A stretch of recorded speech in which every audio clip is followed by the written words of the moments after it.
बात आज के चैनल में आप सभी का स्वागत है। मैं हूं पारुल शर्मा और पेश है आज की सच्ची बात पक्की बात।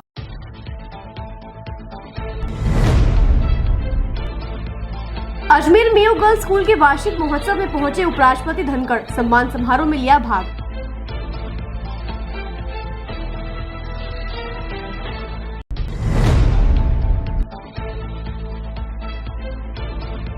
और लीजिए, शिवराज पलाड़ा को मिली पहली सफलता। नसीराबाद से जितेंद्र सिंह राठौड़ ने पलाड़ा के समर्थन में लिया नाम वापस।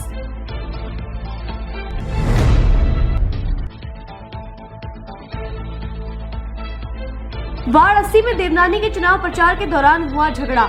वार्ड प्रभारी नेगी के ड्राइवर को बुरी तरह मारकर साथ ले गए बदमाश।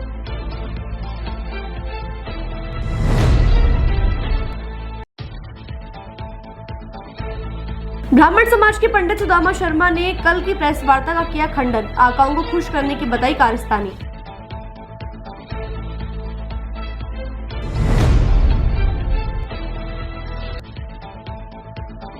मिट्टी के दीपक लड़ रहे हैं अपने वजूद की लड़ाई। चाइना की लाइट से कर रहे हैं मुकाबला।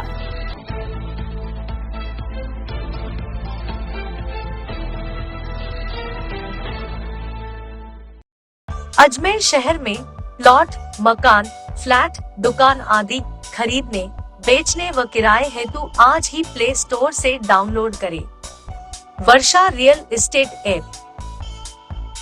वर्षा real estate, a unit of Varsha group, lets you live better.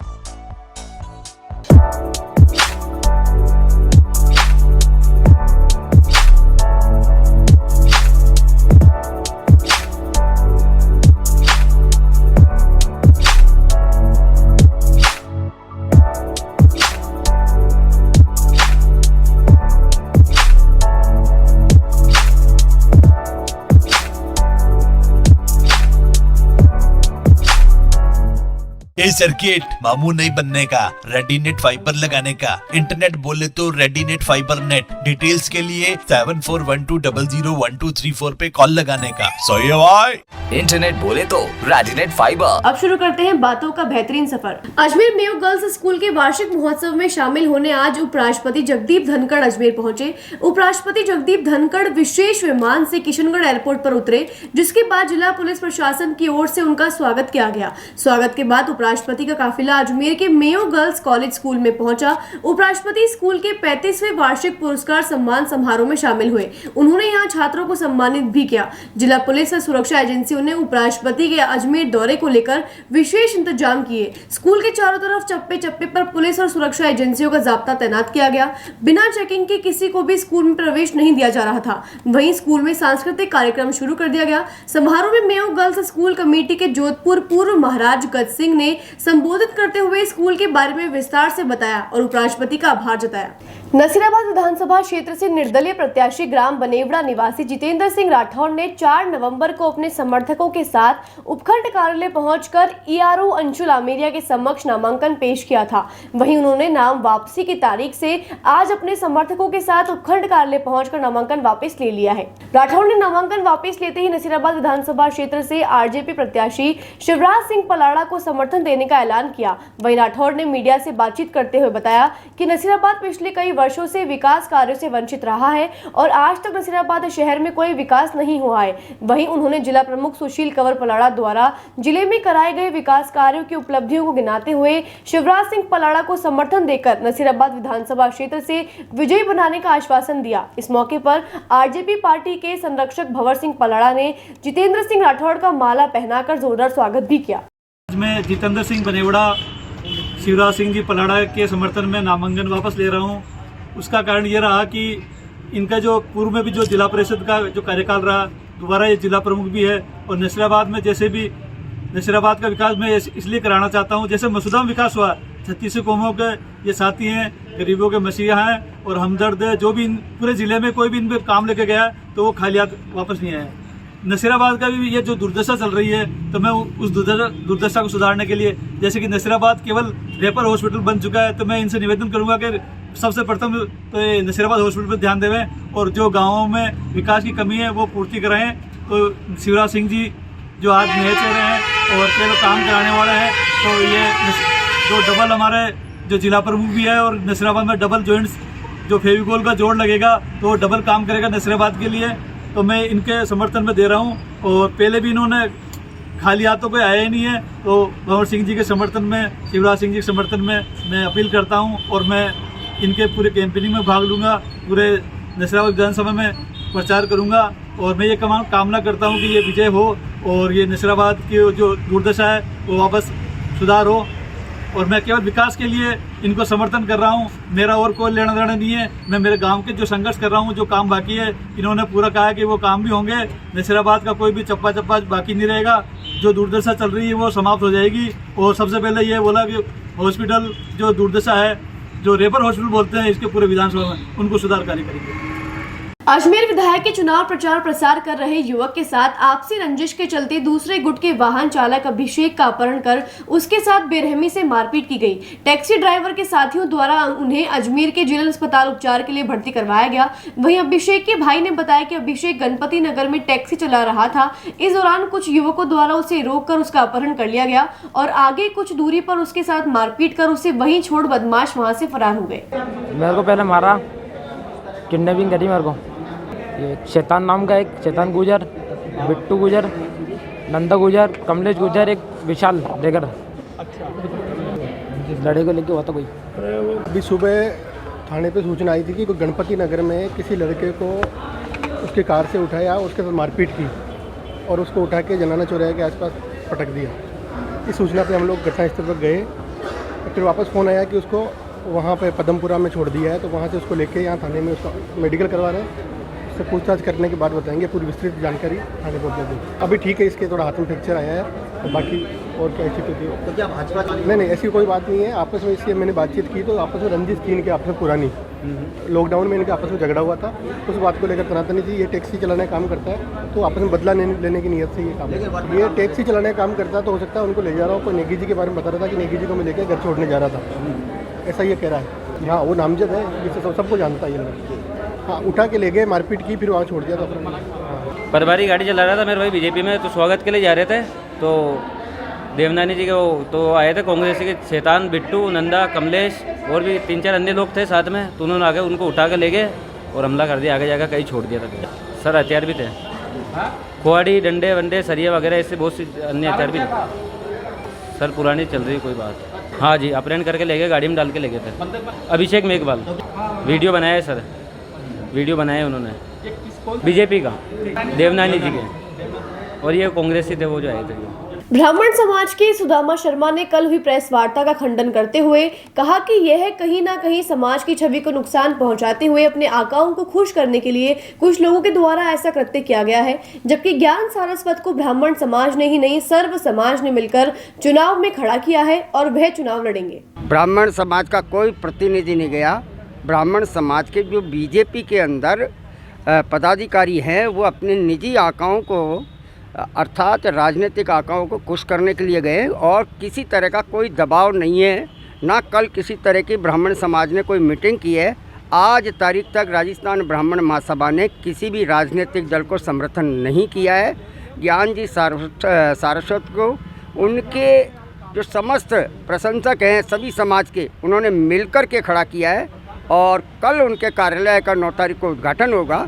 ऐसी अफवाह फैलाने के लिए किया है, ब्राह्मण समाज को बदनाम करने की कोशिश की गई और ऐसा कृत्य उनको नहीं करना चाहिए। वो भी मेरे भाई हैं, गलती हो जाती है अपने आकाओं को खुश करने के लिए, इसमें कोई ऐसी बात नहीं है। मेरी जानकारी में नहीं था कि ब्राह्मण समाज की कोई मीटिंग है, क्योंकि वो एक राजनीतिक कार्यकर्ताओं की मीटिंग थी।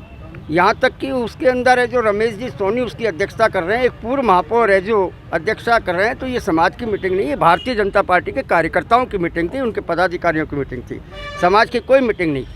दिवाली को लेकर बाजारों में रौनक व रंग बिरंगे दीपक और मिट्टी से बने बर्तन भी दिखने लगे हैं, लेकिन दीपक व्यापारियों का कहना है कि इस बार मिट्टी के दीपक की बिक्री कम देखने को मिल रही है। मिट्टी के दीपक बनाने वाली चंपा ने बताया कि इस बार मिट्टी के दिए का व्यापार अच्छा नहीं रहा, क्योंकि अब मिट्टी से बने दीपक की जगह चाइना के दीपक ने ले ली है। ग्राहकों की मांग चाइना के लाइट वाले दीपकों की ज्यादा हो गई है, जबकि हिंदू मान्यता के अनुसार मिट्टी के दीपक से ही दिवाली की शोभा बढ़ती है।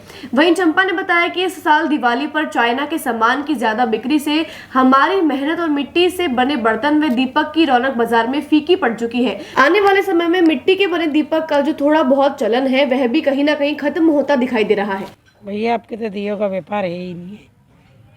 चाइना के दिए पब्लिक देखती है, चाइना के दिए ज़्यादा लेती है और जलाने चाहिए मिट्टी के दिए, लेकिन चाइना के दिए ही मांग रहे हैं लोग। क्या करें, चाइना के दिए तो मान्यता दी नहीं जाती पूजा में, लेकिन पब्लिक वही ले रही है। मिट्टी के दिए तो लेने ही नहीं आ रहे हैं, कोई मार्केट है ही नहीं है बिल्कुल ही। क्या करें, इस साल तो बेकारी हो गई दिवाली।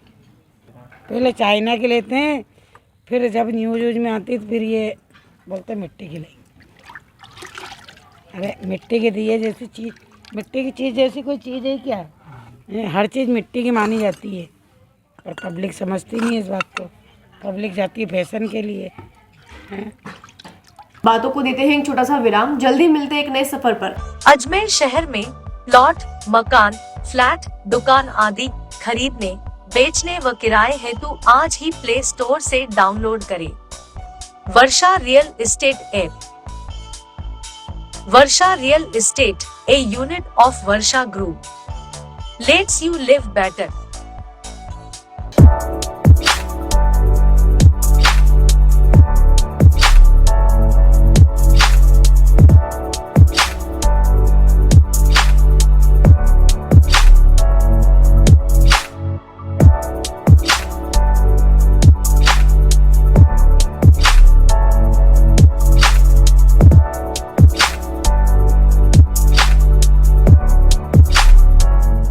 ए सर्किट मामू नहीं बनने का, रेडीनेट फाइबर लगाने का, इंटरनेट बोले तो रेडीनेट फाइबर नेट। डिटेल्स के लिए 7412001234 पे कॉल लगाने का। सही है भाई।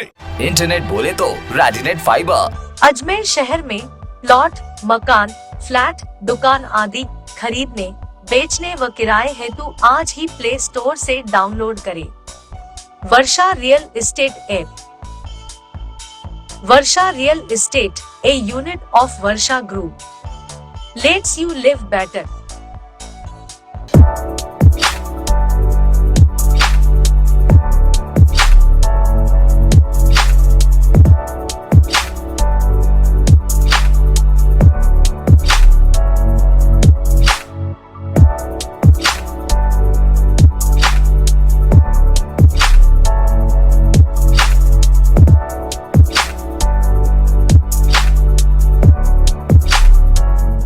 ए सर्किट मामू नहीं बनने का, रेडीनेट फाइबर लगाने का, इंटरनेट बोले तो रेडीनेट फाइबर नेट। डिटेल्स के लिए 7412001234 पे कॉल लगाने का। सही है भाई।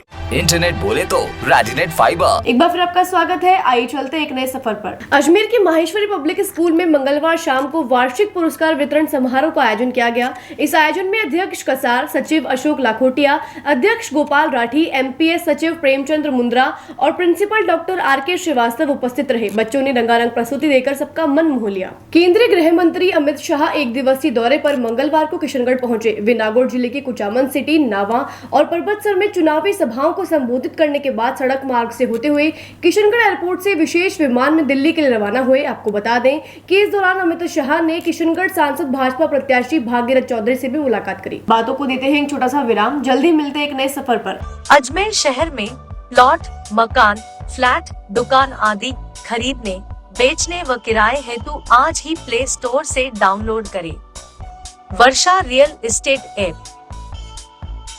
वर्षा real estate, a unit of Varsha group, lets you live better.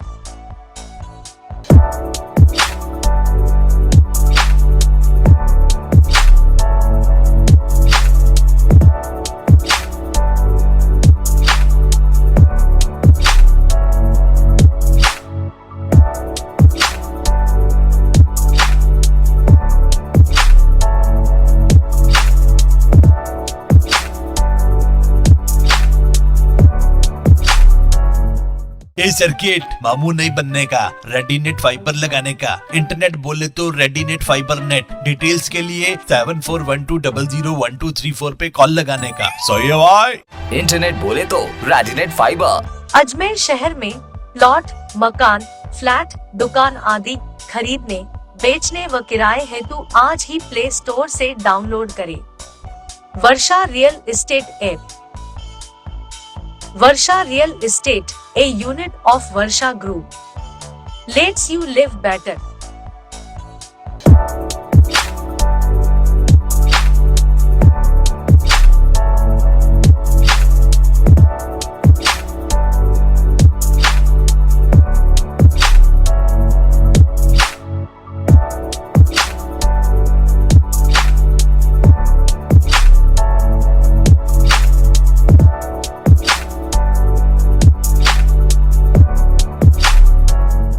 यही सर्किट मामू नहीं बनने का, रेडीनेट फाइबर लगाने का, इंटरनेट बोले तो रेडीनेट फाइबर नेट। डिटेल्स के लिए 7412001234 पे कॉल लगाने का। सही है भाई। इंटरनेट बोले तो रेडिनेट फाइबर। एक बार फिर आपका स्वागत है। आइए चलते एक नए सफर पर। अजमेर के रामगंज थाना अंतर्गत बुजुर्ग की संपत्ति विवाद को लेकर हत्या का मामला सामने आया है। मृतक के बेटे ने अपने चाचा, चाची व उनके बेटे सहित अन्य लोगों पर मारपीट व हत्या करने का आरोप लगाते हुए थाने में शिकायत दी है। रामगंज थाना पुलिस ने पीड़ित बेटे की शिकायत पर हत्या का मुकदमा दर्ज कर जांच शुरू कर दी है। अजमेर खारीकोई निवासी हितेश टेकवानी ने जानकारी देकर बताया कि उनकी एक संपत्ति राधा स्वामी सत्संग के पास भगवानगंज में स्थित है। संपत्ति को हड़पने के लिए उसके चाचा नरेश टेकवानी द्वारा पहले से ही अदालत में मुकदमा दर्ज है। जिस संपत्ति में उनके विरोधी हिस्से की देखभाल एवं साफ सफाई उनके पिता विजय टेकवानी समय समय पर करने जाते थे। वही पीड़ित ने आरोप लगाया कि मंगलवार को उसके पिता विजय टेकवानी दुकान से भगवानगंज वाली संपत्ति पर साफ सफाई एवं देखभाल करने गए थे। तभी उसके पास उसके दोस्त भूपेंद्र का फोन आया और उसने बताया कि उसके पिता विजय टेकवानी के साथ उसके रिश्तेदार विवाद कर रहे हैं, जिस पर वह अपनी दुकान से मौके पर पहुंचा और देखा तो उसके चाचा नरेश टेकवानी, चाची लीला टेकवानी और चाचा का बेटा मनीष और अन्य लोग उसके साथ मारपीट कर रहे थे। इसी के चलते मृतक के बेटे ने परिजनों पर हत्या का आरोप लगाया, जिसके चलते रामगंज थाना पुलिस ने मामला दर्ज कर जांच शुरू कर दी है। खारीकोई के निवासी हैं। भगवानगंज में मेरे फादर का एक प्रॉपर्टी का डिस्प्यूट है। पुरानी प्रॉपर्टी है जो भाई के साथ बंटवारे में है, तो वो उसको इलीगली खोल के बैठे थे। हम पहले भी 1-2 बार बोल चुके हैं कि बंद कर दो। एक बार हमने बंद कराई है सालों पहले, दूसरी बार अभी हम बंद करने के लिए हमने बोला कर दो, उन्होंने मना करा। हम पापा मेरे को दुकान पर बिठा के खुद भगवानगंज की जो पुलिस चौकी है वहाँ गए, वहाँ पे FIR कराई है कि इसको बंद करने को बोलो, पर वो कोई रिस्पॉन्स ही नहीं दे रहे थे। तो पापा उधर जैसे पहुंचे वहाँ पे उन्होंने हाथापाई किया, हाथापाई में धक्का दिया, सर पे लगी और सर पे लगने के बाद मैं जैसे मुझे फ़ोन आया मेरे किसी मित्र का और मेरे अंकल साथ में गए थे उनका कि भाई यहाँ पे आ जा, तबीयत ख़राब है उनकी। मैं दुकान खुली छोड़ के भागा हूँ। वहाँ पे देखा तो मैंने बॉडी में कोई मोबिलिटी नहीं थी, सीधा फिर यहाँ पे आ गया। काफ़ी पुराने हैं, मतलब 10-15 साल के आसपास ही होंगे। फिर विजय कुमार टेकवानी है और जिन्होंने किया है वो है नरेश कुमार टेकवानी। उनका बेटा उधर था, उन्होंने धक्का दिया है मनीष टेकवानी। पड़ोसी एक था मन्नू नाम से है, मुझे पूरा नाम नहीं पता उनका, और लीला टेकवानी भी इसमें झगड़े में थी। नाम सवेद कराया जी। ये भगवानगंज थाना की, भगवानगंज कौन सा है, राधा स्वामी सत्संग के थोड़ा आगे। हाँ, उस टाइम भी शिकायत ही करके आए थे, पेपर लेके बैठे ही थे थाने में। फिर वो आ नहीं रहे थे, इसलिए बोले कि आप जाके देख के आओ, क्यों नहीं आ रहे हैं। देखने गए तो वहाँ पे हाथापाई कर दी। गए तो हम थाने पे ही थे, मतलब मेरे को जितना पता है कि थाने पे ही गए थे। मेरे अंकल भी साथ में गए थे, वो भी थाने पे ही थे। टोटल 4 लोग हो गए, 3 घर के, एक पड़ोसी। कल शाम की घटना है, 4-5 बजे के आसपास की। मंगलवार को पिसांगन पटवारी हमीदुर रहमान को 5,000 की रिश्वत राशि लेने के मामले में पुलिस द्वारा गिरफ्तार कर लिया गया। आज पटवारी को पुलिस द्वारा न्यायालय के समक्ष पेश किया गया, जिसमें न्यायालय द्वारा उसे 15 दिन की न्यायिक हिरासत में भेज दिया गया है। आपको बता दें कि ACB को शिकायतकर्ता द्वारा सूचना मिलने पर नामांतरण खोलने की एवज में तहसील पिसांगन के पटवारी हमीदुर रहमान ने शिकायतकर्ता से 5,000 की रिश्वत राशि मांगी थी, जिसके चलते अजमेर ACB की टीम ने रिश्वत लेते पटवारी को रंगे हाथ पकड़ लिया था। इसके बाद उसके आवास स्थान व अन्य ठिकानों पर भी तलाशी शुरू कर दी गई, जिसके चलते पटवारी के खिलाफ मामला दर्ज कर आज उसे न्यायालय के समक्ष पेश किया गया। वे न्यायालय के आदेश अनुसार पटवारी को 15 दिन की न्यायिक हिरासत में भेज दिया गया है। हमारे जो परिवादी है प्रधान जी के फादर हेम सिंह जी, उनकी जो ज़मीन थी उसका म्यूटेशन खुलवाने, नामांतरण करवाने के लिए ये पटवारी हल्का भगवानपुरा श्री हमीदुर रहमान से मुलाकात हुई उनकी। तब उन्होंने उसका नामांतरण खोलने के एवज में 5,000 रुपये इनसे मांगे। उसी दरमियान ये परिवादी हमारे पास एक महेंद्र सिंह, ये दोनों परिवादी बनकर हमारे पास आए थे, क्योंकि महेंद्र सिंह ई मित्र का कार्य करता है और उसी के थ्रू ये काम होना था। तो परिवादी से और दोनों से मिलकर इन्होंने 5,000 रुपये पटवारी जी ने मांगे थे। तब 6 तारीख को हमने इसका सत्यापन करवाया और 7 तारीख को हमने इनको रंगे हाथों 5,000 रुपये लेते हुए भगवानपुरा में ही गिरफ्तार किया। ये आज इनको अदालत में पेश किया और जिसके 15 दिन की न्यायिक हिरासत मांगी गई थी, जो माननीय कोर्ट द्वारा 15 दिन की न्यायिक हिरासत 22/11 तक इनको हमें प्राप्त हो गई। इसकी आगे जांच करेंगे, जो इनके केस हुए वगैरह जो भी, क्योंकि गांव में इनके प्रति शिकायत हमें अधिक मिली थी, तो इसके बारे में अनुसंधान में किया जाएगा, जो भी किया जाएगा और आपको समय पर बता दिया जाएगा। आपके माध्यम से बस इतना ज़रूर कहूँगा कि 1064 के द्वारा आप भ्रष्टाचारियों को पकड़ने में हमारी मदद कर सकते हैं। यहाँ पर एडिशनल एसपी श्री अतुल साहू वो हमेशा आपके लिए तैयार हैं, आप कभी भी संपर्क कर सकते हैं। चौमू संभाग में आयोजित केंद्रीय विद्यालय संगठन द्वारा चल रही राष्ट्रीय खेलकूद प्रतियोगिता में अजमेर फायसागर हॉकी टीम ने अपना परचम लहराते हुए अजमेर शहर का नाम रोशन कर दिया है। वहीं प्रतियोगिता में जीत के बाद 7 खिलाड़ियों ने अपना नाम जनवरी में आयोजित होने वाली अंडर 14 हॉकी प्रतियोगिता में दर्ज करवा लिया है। फिजिकल एजुकेशन क्लब में कार्यरत योगेश कुमार ने जानकारी देते हुए बताया कि केंद्रीय संगठन की 52वीं राष्ट्रीय खेलकूद प्रतियोगिता में अजमेर फायसागर हॉकी टीम ने जीत हासिल की है और यह उनके लिए गर्व की बात है। वहीं उन्होंने बताया कि यह पूरी टीम राजस्थान स्तर पर चयनित होकर प्रतियोगिता में हिस्सा लेने चौमू गई थी, जहां इन्होंने कई मैच खेले और हर मैच में अपना एक रिकॉर्ड कायम किया और हर टीम को हराते हुए आगे बढ़ गई। आज उसी की बदौलत यह टीम अजमेर की विजेता रही है। 7 खिलाड़ियों को जनवरी में होने वाली हॉकी प्रतियोगिता के लिए चुना गया है। आपको बता दें कि इस प्रतियोगिता में कुल 5 मैच खेले गए थे, जिनमें फाइनल मैच में जम्मू स्टेडियम में विरोधी टीम को 3-0 से पराजित कर जीत हासिल की थी। सर, ये केंद्रीय विद्यालय संगठन की 52वीं राष्ट्रीय खेलकूद प्रतियोगिता में हम लोग जम्मू संभाग में खेलने के लिए गए थे यहाँ से, जो कि यह टीम पूरी राजस्थान से सेलेक्ट होके, और बहुत अच्छी किस्मत की बात है कि ये पूरी टीम ही हमारे केंद्रीय विद्यालय नंबर 2 अजमेर फायसागर रोड की ही है। यह पूरी टीम इस प्रतियोगिता में भाग लेने के लिए गई। हम लोग जम्मू में बहुत मैच खेले और सभी मैच में हमने लगभग एक रिकॉर्ड बनाया कि हमने ना ही संभाग स्तर पे ना ही राष्ट्रीय स्तर पे एक भी गोल नहीं खाया है, और सिर्फ हर टीम को हमने कभी 6, 7, 8, 4, 2 मतलब हर टीम को हमने वहाँ पे हराया ही है। और उसी का नतीजा कि आपके सामने आज ये टीम एक विनर के रूप में यहाँ पे खड़ी हुई है। और यह शायद अजमेर के केंद्रीय विद्यालय के लिए तो एक गर्व की बात है कि पहली बार यहाँ से कोई टीम, पूरी टीम, इंडिविजुअल बच्चे हर साल हर जगह से खेलते हैं, लेकिन यहाँ से पूरी टीम एक गोल्ड मेडल लेकर आई है। और इसमें से 7 बच्चे अब नेक्स्ट लेवल के लिए सेलेक्ट हुए हैं SGFI के लिए, जो कि बहुत जल्दी जनवरी तक शायद ये प्रतियोगिता आयोजित होगी, उसमें भाग लेने के लिए यहाँ से जाएंगे, जो कि राजस्थान को और पूरे केंद्रीय विद्यालय संगठन को रिप्रेजेंट करेंगे हॉकी अंडर 14 गर्ल्स में। आज के लिए बस इतना ही। कल फिर होगी आपसे मुलाकात, तब तक के लिए दीजिए इजाजत। नमस्कार।